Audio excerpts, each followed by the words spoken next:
नमस्कार दोस्तों, BP news channel में एक बार फिर से आपका स्वागत है। मैं हूं प्रेम कुमार, बहुत director and bureau chief Haryana.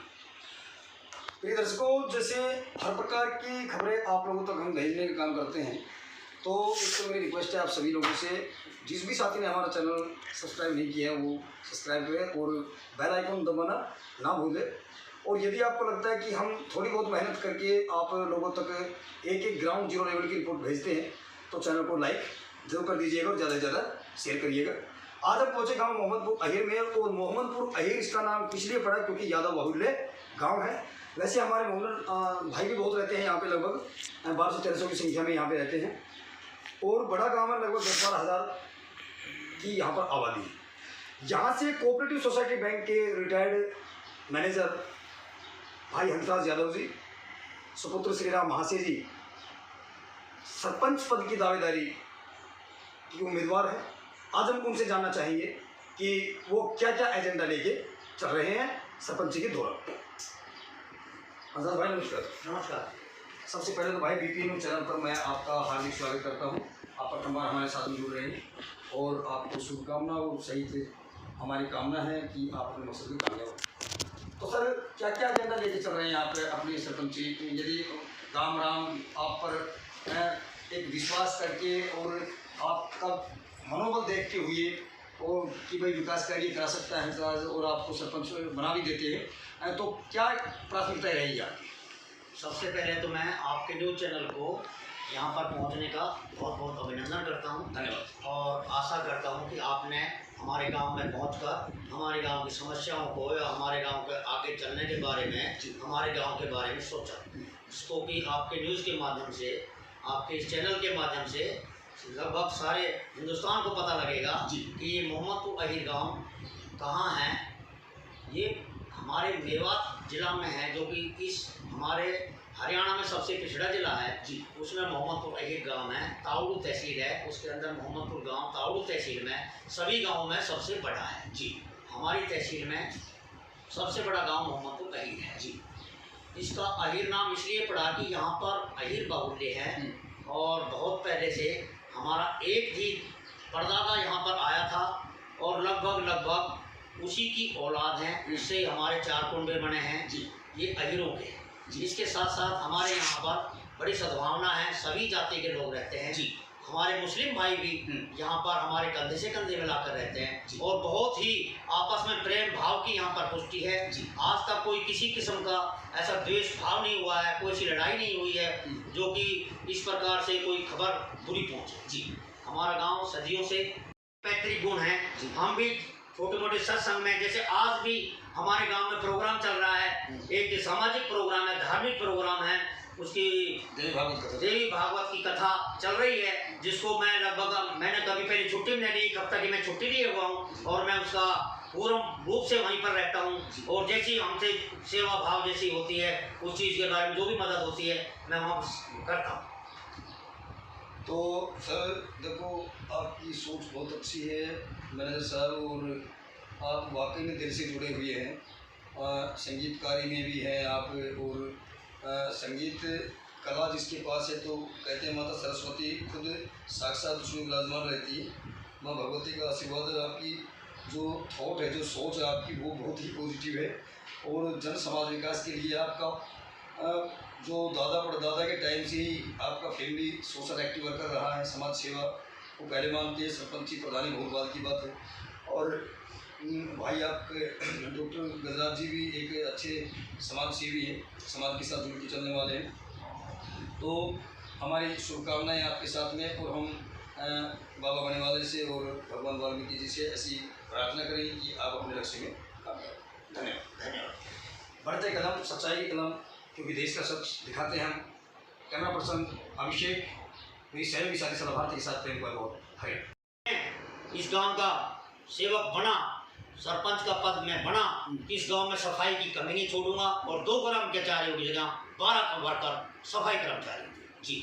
और सबसे बड़ी दुख की बात यह है कि हमारे यहाँ पर कोऑपरेटिव सोसाइटी थी, बैंक था, वो उठ के कलवाड़ी में मर्ज हो गया।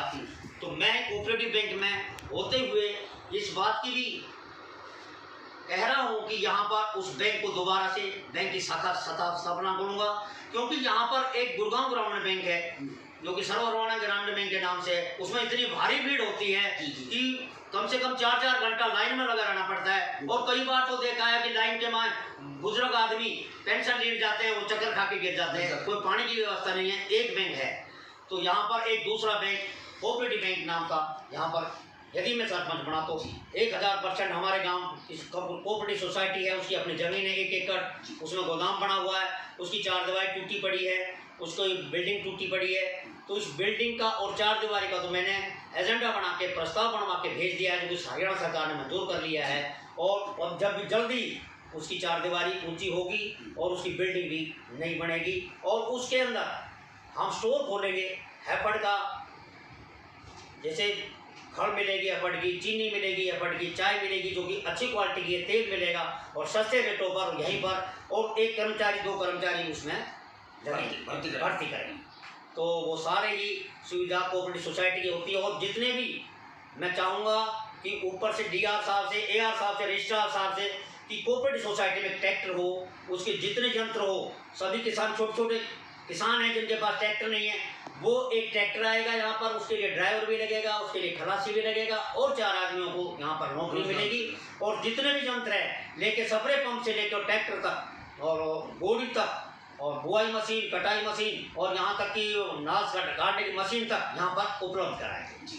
और एक यहाँ पर महिला चौपाल बनवाने का मेरा अपना लक्ष्य है, मेरी मर्जी ये कह रही है, लोगों की, महिलाओं की आवाज़ ये कह रही है कि एक कम से कम गांव के अंदर महिला चौपाल ऐसी हो जिस पर सारी महिलाएं इकट्ठी होकर, क्योंकि आजकल 50% महिलाओं की वैसे रिजर्वेशन है, आजकल पढ़ी लिखी महिलाएं ज़्यादा हैं, और जबकि जनसंख्या के यदि हमारे गांव में हिसाब करो तो महिलाएं या हमारी बेटियां, हमारी बहनें, लड़कियां वो ज़्यादा पढ़ रही हैं, जबकि लड़के उसके अनुपात में कम पढ़ते हैं। तो यहाँ पर एक महिला चौपाल भी बनाई जाएगी, यदि भगवान ने या गांव वालों ने, यदि परमात्मा ने हमें मौका दिया तो। जी अच्छा, एक सर आप मैंने एक और सुना था कि हम सर शायद एक म्यूजिकल ट्रेनिंग सेंटर भी यहाँ पर खोलेंगे। हाँ, मैं बहुत ही पहले से, हमारे पिताजी महाशय जी हुआ करते थे, वो हारमोनियम में बुला के, उन दिनों में ये टीवी की सुविधा नहीं थी, कुछ नहीं। यहाँ पर हमारे गांव में एक दादा भैया है जिसको सभी मानते हैं,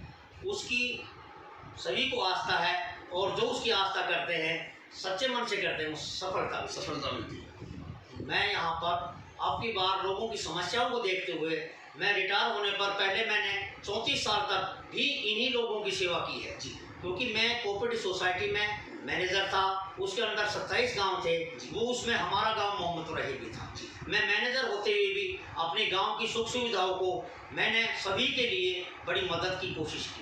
हमारे गांव में मैनेजर लेवल होते हुए भी मैंने खाद विक्रेता का भी काम किया। मैंने लोगों के घर तक खाद पहुंचाया, उनके सिर पर कट्टा उठवा के एक किस्म से मजदूरी लेवल पर भी मैंने, मतलब 0 लेवल पर भी मैंने काम किया। किसी को पास पैसे नहीं थे, उधार में भी खाद दिया, किसी को बैंक से लोन करवा के भी खाद दिया। जैसे मेरी गरीबों से कैसे भी जो मदद मेरे से हुई मैंने किया। और मेरे से पहले मेरे पिताजी श्री राम महाशय जी हुआ करते, वो भी कोऑपरेटिव सोसाइटी में मैनेजर थे, और उन्होंने भी अपने जीवन काल में 35 साल तक इसी लोगों की सेवा की।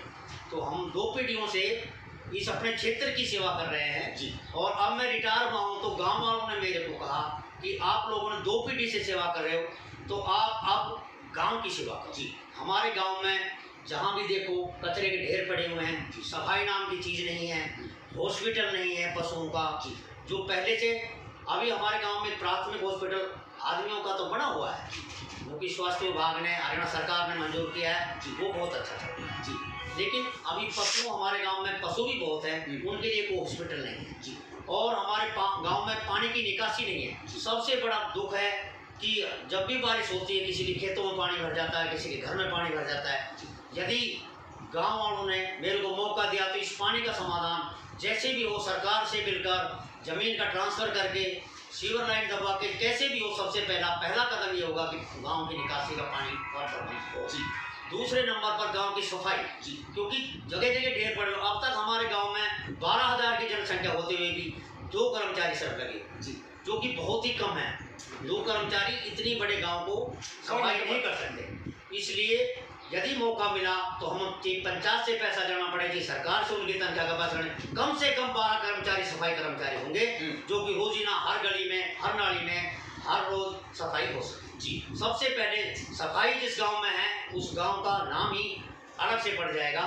जिस गांव में सफाई ढेर पड़े हुए हैं कचरे के, आप सड़क पे देखो कचरे के ढेर पड़े हुए हैं, कोई सी गलियों में बढ़ जाओ कोई सफाई नाम की चीज नहीं है। क्योंकि पिछले सरपंच ने वो भी सोचा ही नहीं अब इस गांव में सफाई होना चाहिए। ठीक है, 2 आदमी लग रहे हैं, किसी को महीना में नंबर आया, किसी के 2 महीना में नंबर आया, किसी गली का कोई कूड़ा उठाया कोई नहीं उठाया।